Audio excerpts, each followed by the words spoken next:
There's a famous seaside town called Blackpool that's noted for fresh air and fun.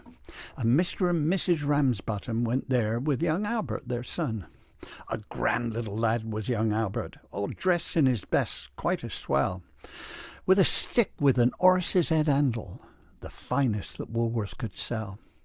They didn't think much to the ocean. The waves, they were piddling and small. There were no wrecks, nobody drowned in fact, nothing to laugh at all. So in seek of further amusement, they paid and went into the zoo.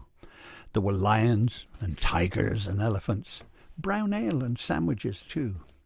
There were one great big lion called Wallace. His nose was all covered in scars. He lay in a somnolent posture with the side of his face on the bars. Now Albert had heard about lions, how they were ferocious and wild. To see Wallace lying there so peaceful, well, it didn't seem right to the child. So straight away the brave little fella, not showing a morsel of fear, took his stick with the horse's head handle and pushed it in Wallace's ear. You could see that the lion didn't like it, for giving a kind of a roll, he pulled Albert inside the cage with him and swallowed the little lad whole.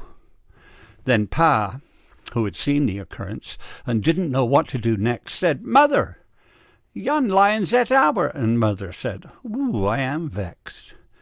Then Mr. and Mrs. Ramsbottom, quite rightly when all's said and done, complained to the animal keeper that the lion had eaten their son. The keeper was quite nice about it. He said, "What a nasty mishap. Are you sure that's your boy he's eaten?" And Pa said, "Am I sure? There's his cap." The manager had to be sent for. He came and he said, "What's to do?"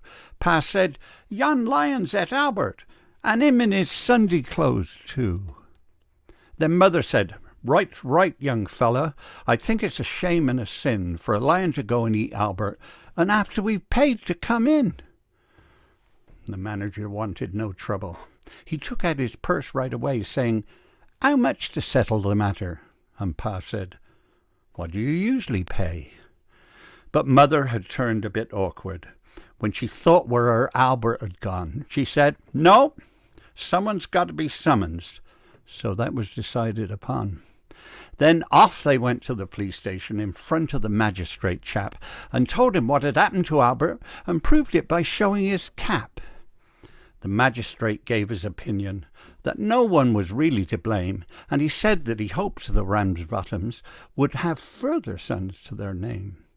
At that, Mother got proper blazing and sang, "Thank you, sir, kindly," said she.